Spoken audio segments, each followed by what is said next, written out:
Hi everybody, welcome back to the garden. Let's just get started in the tour right away. We are looking at our candy onions here. As you know, this is the first row of the garden, and so we always start here. And you'll see how they're looking.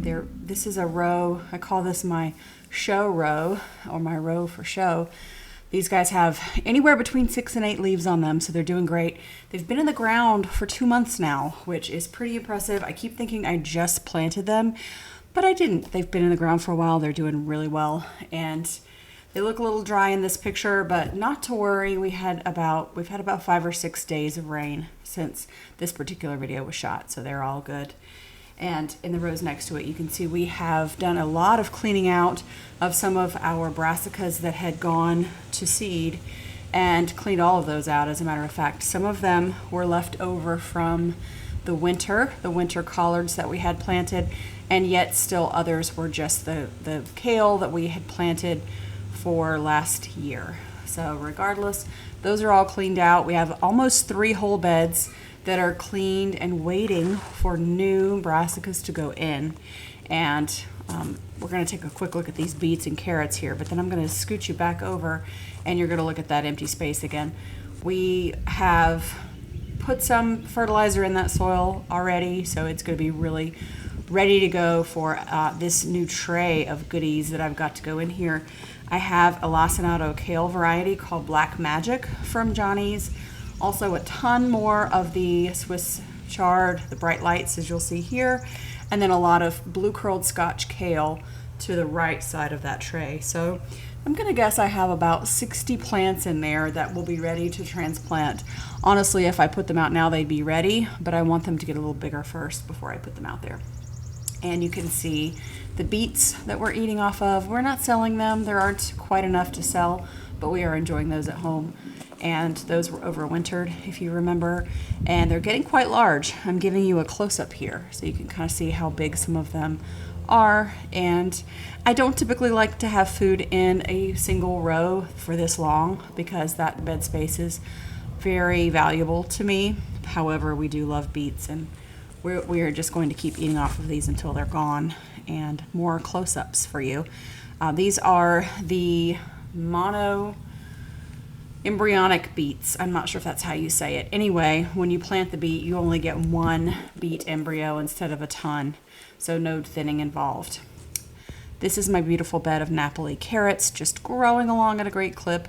Very, so great to see these.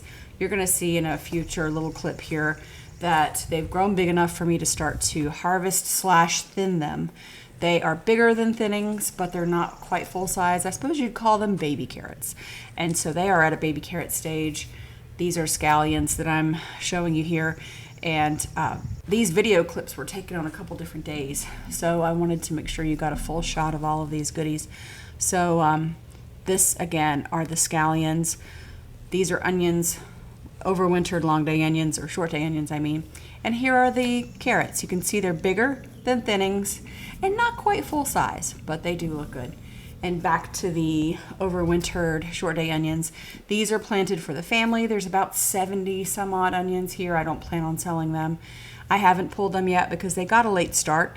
They are really actually doing quite well, as a matter of fact. I wasn't sure if they would fall over all at the same time as the others did because of the day length. They were experiencing the same day length. I didn't know that if they would continue to grow, but it looks like they are. So that's something to keep note of, as well as the weeds you see all through here. So if you remember from last week, and you can still see some in these beds, I had a lot of short day onions that were planted. I probably had 6 rows total, and those are all out of the garden now. If you remember from last week, they were in, and now in this particular video, there are just a few stragglers left, and actually while I'm recording this voiceover, they are all out of the garden. So we are planning on throwing a silage tarp over this and getting a head start on some of these weeds once we get those scallions out that have been in way too long. And you can see here that I had left in the bolted onions and whatnot. So I have about 6 rows there that I'm just going to cover with a silage tarp for about 3 weeks. And here's another view of that. I wanted to make sure you could see. You see that flowery salmon color at the top of the screen? All the way down is going to be covered in silage tarp. Once I get these zinnias out, they're beautiful, and I would love to try to grow them. And I want to relocate them all in one bed. So I'll keep you posted on how that goes, just in case you ever find the need to do that yourself. You'll know how it goes. These are the onions that we pulled out. So here you can see them, they're on the table. You can see I've got some that are really good size and some that are smaller. Everybody likes different sizes. So I like to use some small ones when I just need a tiny one. So we love them all. And moving on, these are our beds of garlic, and they are just about ready to harvest. They have started throwing up scapes, the hardneck garlic has, and we need to start to harvest those scapes so that the bulb can get a bit bigger. But if you remember from last year, I did that little experiment where I showed that they actually don't get that much bigger. Pulling the scape off doesn't yield as big a bulb as you would expect, because a lot of the ones that I left the scape on them, they were almost just as big. It was really negligible. So if you leave your scapes on so you can collect your bulbules, you will still have big garlic bulbs. And here you can see more garlic. We pulled that out. It is now gone. These are carrots and lettuce heads. There are some weeds going on, but I have to show you the truth. We don't sugarcoat and we don't hide things here. So you're going to see it, weeds and all. We've got our another row for show at the very end of the garden with these intermediate day candy onions.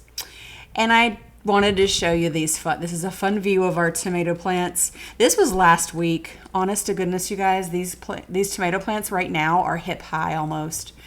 They are not that high in this picture, as you can see. We have 3 rows. This first row is beefsteak. The second row are all cherry tomatoes of various types.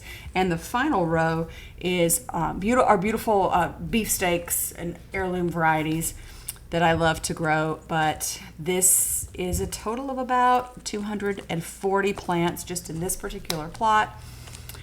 So they are a full-time job now, because now we're pruning them and tying them up. And those long spells of rain that we had that I was telling you about have caused quite a lot of growth in just a few short days. So we're on top of that. You can see my seedlings have been leached of their nitrogen in this picture because of that rain. So I have to go back and I need to put that nitrogen back in, or they need to be put out so they can catch up and green up for me. What you're looking at here is about 130 pepper plants that have been in the ground for a little while. And this is a row of, these are about 50 some odd pepper plants that were just put out yesterday or the day before. So very, very recently. So we've got quite a lot of pepper plants in this garden. And here we have beans. We're so soon, it's not gonna be long now before we're ready to pick bush beans. And these are the Provider bush bean, along with the Maxi Belle filet, a delicate French filet bean that's beautiful. And we love that as well. So those are 2 varieties of beans. I have, oh my goodness, is it 80 bed feet with 3 rows per bed.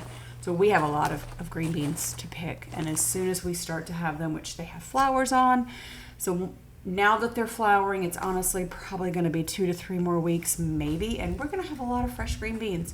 They're going to be delicious, and I've already planted a succession planting of those. So we are going to be in beans, and a lot of them. So there we are, beans, beans, beans. I'm literally just showing you here all the beans. That's all I'm doing. This is the lower field. This is the bed of sunflowers, and all the flowers in this bed, except for maybe 2, are all sunflowers. And this bed is 150 feet with 3 rows of sunflowers. So we are going to have 500 row feet of sunflowers, and they're growing nicely. They're a little bit small. They do encounter more shade than I would like for them to, but that's the way it goes. We can't have everything perfect. To the right of them are lots of zinnias, and then further down we have calendula, snapdragons, and everything's going pretty well here. We don't have the deer fence up in this plot yet, but we're working toward it. Here you can see more pretty sunflowers. They're starting to get a really stiff stem, which is nice, and they're just growing up now and following the sun every day. and we are going to be able to harvest them probably in about 3 weeks, I would say. Some of them will begin to be of a harvestable size. Those are the Lisianthus I told you about at the top upper part of your screen. And here is our bed of weeds. We do have some potatoes planted in those weeds, but everything is okay with that. The potatoes are growing fine. You are going to see very soon here that I have potatoes. I got curious and started digging around, and there you go. I just brushed the surface and there were potatoes. So here are those tall tomato plants. I know you could spend your time anywhere, but you chose to spend it with me for these last few minutes. Thank you so much, and please stay tuned for our next garden tour. Bye for now.